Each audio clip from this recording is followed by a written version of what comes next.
My name is Ana Ferreras. I am the SNAP nutritionist from the Hispanic Health Council, and I have my coworker. Hi, everyone. My name is Veronica. I'm the nutritionist for the Hispanic Health Council PANA SNAP program.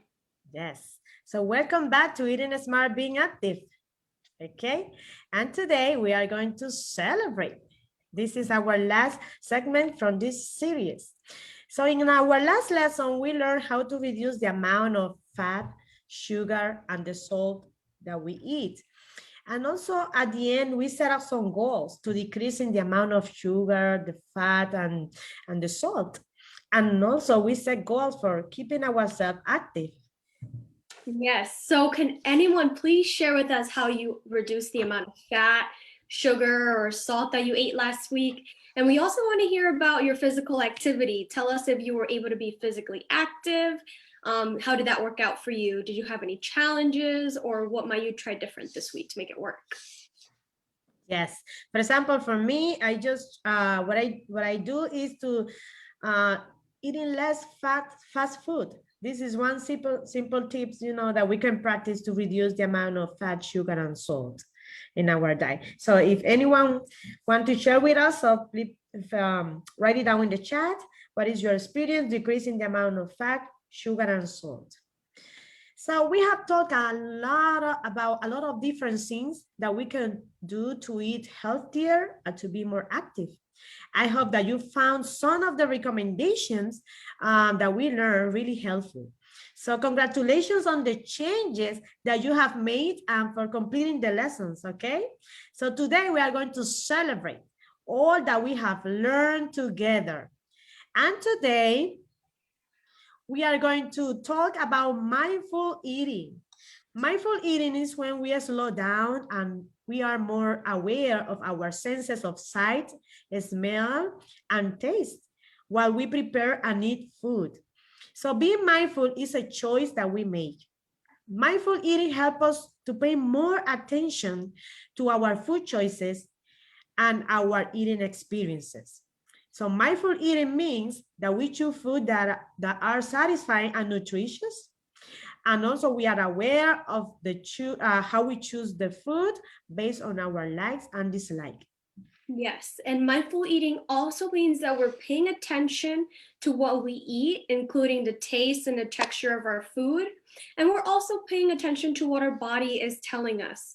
This includes being aware of when we're hungry and when we're full, and letting that guide us to when and how much we eat. Exactly. And also, mindful eating helps us to pay attention to the environment around us. And this means that we minimize distraction like the television, the TV, reading a book, you set that book apart. And also if you are using the phones while eating. Yeah, so mindful eating allows us to find greater satisfaction when eating. It may help us to feel more satisfied and to eat less.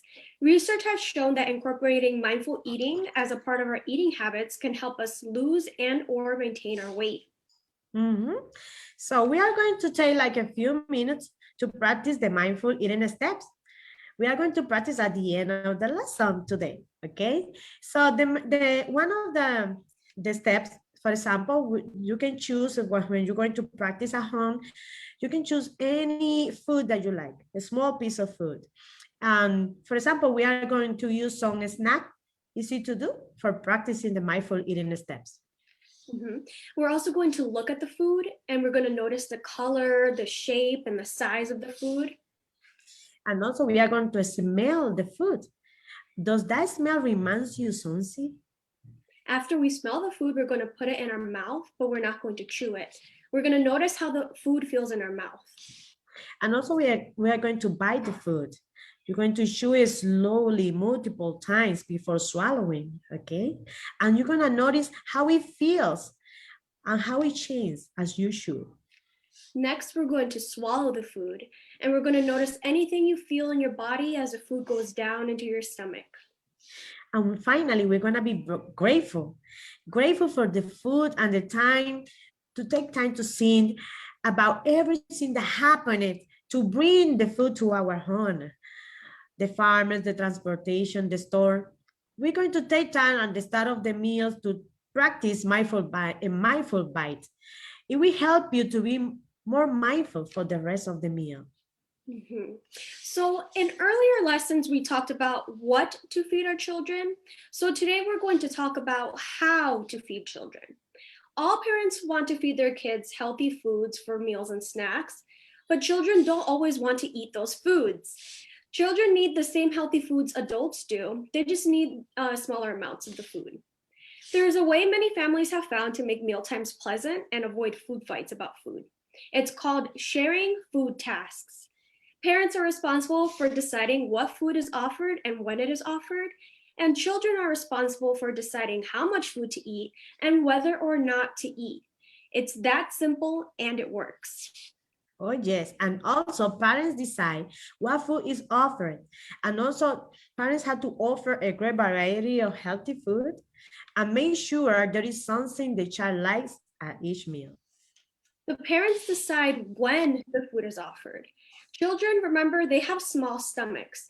They can't eat a large amount of food at any one time, so they need healthy snacks between meals. Have a schedule for meals and snacks. Be flexible when you need to be. For example, on some days, your child may need 2 snacks between lunch and dinner, while on most days, 1 snack is enough. Yes, and let me tell you that letting children eat all day long could mean they're not gonna be hungry at the meal time. So having a schedule for meals and snacks helps children to learn when the food will be available. Yes, and children decide how much to eat. The child decides how much to eat from the foods that the parent offers. So offer small amounts and let the child ask for more if they're still hungry. Mm-hmm. And don't tell the child that the children that they haven't eaten enough or that they has eaten too much. That's because we are born with the ability to know when we are hungry and when we are full. So telling children something like different than that, what the body is telling them, so it teaches them to ignore their signal and can lead to overeating, you know? Mhm.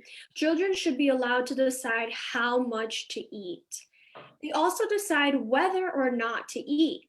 Don't worry if a child occasionally skips meals or snacks. If children know when meals and snacks will be offered, they will eat if they're hungry. Even if a child chooses not to eat, still have them come to the table for the meal. This teaches children that meal times are important for family times. This is not the way many of us were raised, so it may seem like a new idea or even difficult to us. So if you practice sharing food tasks at every meal, every day, it will work. You'll also be helping your child learn healthy eating habits. Remember, children will eat when they're hungry. Oh, yes. Now we are going to talk about family meals. So let me tell you that eating meals together as often as possible is also very important for several reasons. For example, mealtime is a family time. Parents can model, the healthy eating habits, a family meal. And family meal times are a great time to practice the mindful eating and sharing food task, as Veronica tells us. Children who have a regular family meal time do better in school. Yes. So can you please, Anna, you can share with us, or anyone listening, please share with us about the things that you can do to have more family meals. For example, I do every weekend, it is important for me that we sit down at the table together. So, people have different schedule for the work and, but we have to try to find out that time for eating together. Yes, that time is very important. That's awesome. Okay. And please, anyone else share what you all do. Excellent, good. If you want to share, please share your experience in the chat. So now, let's talk about the revision from all the lessons. Okay, so we're gonna review the main points of each lesson, and we are going to read the title of each lesson, and we're going to ask you to call out the main points that you remember. So be ready, and please share, with us. So the lesson one, remember that the lesson one was welcome to Eating Smart, Being Active. What do you remember from our first lesson? Anyone? What do you remember from this very first lesson? So the eating smart, being active lessons are based on the latest research. Research-based information from the dietary guidelines for Americans, from my play, and from the physical activity guidelines for Americans. And we also learn how to use the knife in a safe way. Do you remember? Mhm. Excellent. So in lesson 2, get moving. What do you remember from this get moving lesson? Well, in this lesson, we learned that being physically active is important, and almost everyone can be physically active. Adults need at least 30 minutes of moderate physical activity on 5 or more days of the week, and children need at least 60 minutes of active play every day. Everyone needs a different amount of water, and when being active, your body needs more water. So remember to drink water before, during, and after being active. What have you all taken away from this lesson, and how have you been active since you learned these tips? Excellent. In my case, yes, I after taking this series, I try, to include more, to be more physically active. Yes. And the lesson 3, let me ask you, what were the main points of this lesson? If you remember, please write it down in the chat. Okay. So the lesson 3 was about plan, shop, and save. And we remember and we learned that planning meals and snacks ahead of time and to how to use the shopping list help us to save time and money.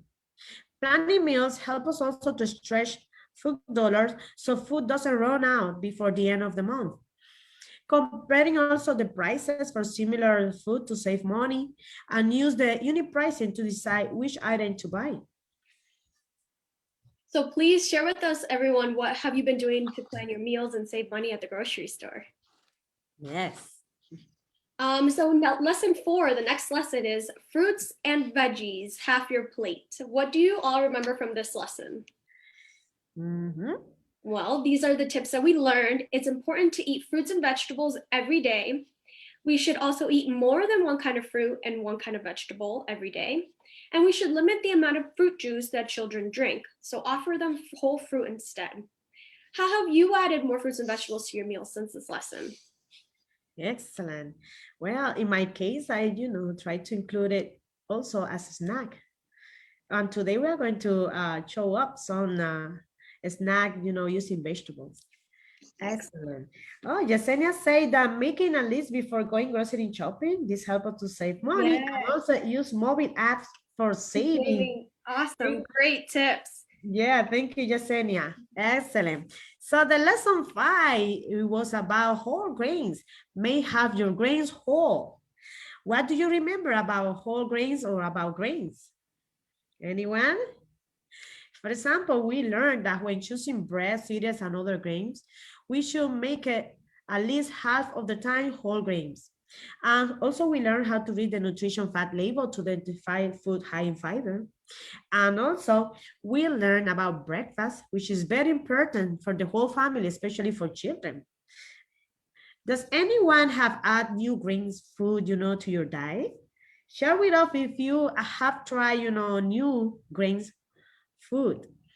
Yes, I like using whole grain pasta when I'm making my dish or brown rice. Excellent. So for lesson 6, go lean with protein. What do you all remember from this lesson? So in this lesson, we learned that most Americans get more protein than they actually need. So try to eat smaller portions of protein foods. When preparing and eating meat, poultry, fish, and eggs, choose low-fat options and prepare them in ways to reduce fat. Choose fish often. We also learned to choose plant proteins like beans and tofu more often. We learned to keep food safe by following the food safety messages like clean, separate, cook, and chill. We also learned that we should thaw our meat and other foods in the refrigerator and not out on the counter. Don't let meat and dairy foods or leftovers sit out of the refrigerator for more than 2 hours. And then we also learned to use a food thermometer to know when meats are cooked at a safe internal temperature. So what have you all been doing to choose lean protein foods and to keep food safe? Very important. Excellent. Now, let's see the lesson 7, for example. The lesson 7 was about build strong bonds. What are the main points in this lesson? If anyone remember? Okay, one of the main points is that getting enough calcium from meal, other daily food, or food high in calcium help us to keep strong bones. So children ages 2 to 3 need 2 cup equivalent of food high in calcium every day. And children ages 4 to 8 need 2.5 cup equivalent of food high in calcium every day. Children 9 and over, and also adults, we need 3 cup equivalent of food high in calcium every day. Also, we learned that when using daily food, we had to choose low fat or non-fat options, which is the best selection. So have you tried, to include the low fat, non-fat in your diet? Share with us your experience. Yes, I have. I like to use non-fat Greek yogurt to mix in with my fruit and to make like a little snack or a dessert after my meals. Excellent, good. And Yesenia say, try more plant-based protein. Excellent. This is an excellent tip, Wonderful. Yesenia. Yes, for the lesson six. Okay. All right. So the next lesson is lesson 8. Make a change. So what do you all remember from this lesson? Here we learned to limit the amount of fat, sugar, and salt in our foods. We also learned to reduce sugar by limiting the amount of soft drinks, fruit drinks, and other sugary drinks. So what tips have you all done to reduce your fat, sugar, and salt intake? For example, in my case, I try to eat less fast food. This is an important tip for reducing the fat, sugar, and salt. Does anyone have tried, one of the recommendations? Share with us. And today, what we are doing today? We are celebrating, okay? And today we learn about mindful eating and sharing food tasks. What did you remember from these 2 concepts? For example, we learned that practicing mindful eating is very important. Parents decide what food to serve and when it is served. And also we learned that children decide how much to eat from what the parents serve, and also whether or not to eat, okay? And if we all remember these things and practice all these things regularly, we will be eating smart and being active. So congratulations to all of you. Now we are going to share with you some recipes, the snack recipe, and we are going to practice the mindful eating steps. For example, we have the black beans and corn salad. This is really simple and quick. And let me show you. I have here the corns already. I have the tomatoes. And I have the peppers, the red peppers. If you want to try green peppers, you can do so. But I'm going to practice, and I have the onions as well. I'm going to practice the mindful eating step with this. I'm going to practice with the black beans, for example. So the first step is to look at the food. And look at these black beans, small, shiny. Now I'm going to smell. It reminds me like the wet ground. I'm going to taste it now.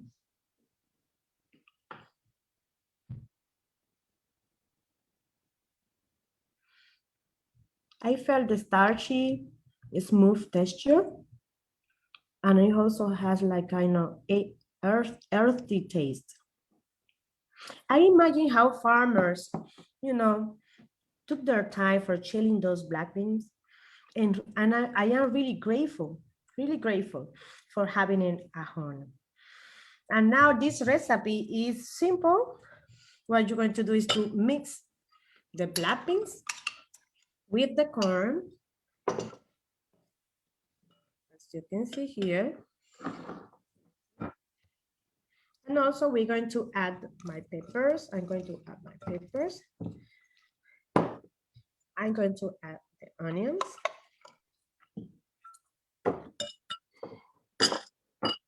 And I'm going to add the tomatoes. I'm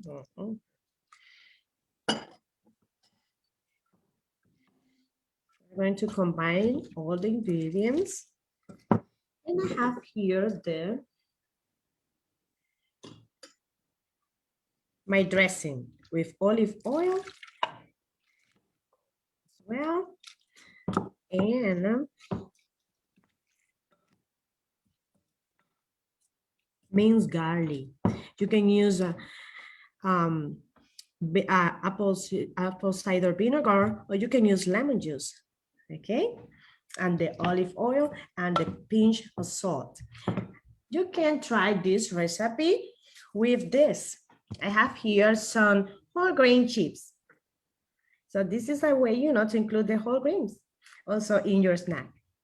That looks so good, Anna. Thank you so much for sharing that recipe. Okay, good. Now let me show you the next recipe that we have here for sharing with you.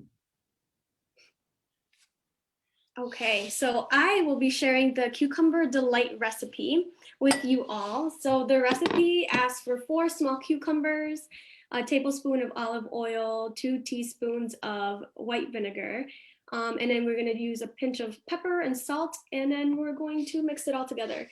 So first, I have my cucumbers here already pre-sliced, and I'm going to do the mindful eating with these cucumbers before I mix it. So the first step of mindful eating says to look at the food. So I see here the little cucumber slice.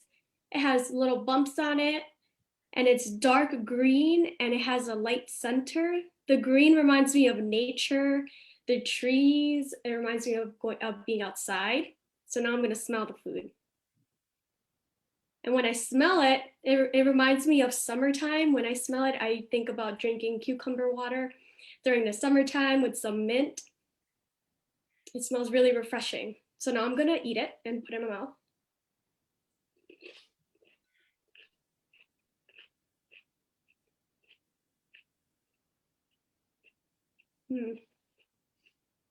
That's a really delicious cucumber. So when I first started to chew it, it was nice and crunchy, and it's watery, so it's refreshing. And as I swallowed it, I felt really good. I felt like I was getting nutrients in my body, and I felt like what I'm eating is really delicious, and it's gonna be beneficial to me. And I just wanted to thank and be grateful for a moment for everyone who participated in picking these cucumbers and having them transported to my grocery store so that I can have them for this meal.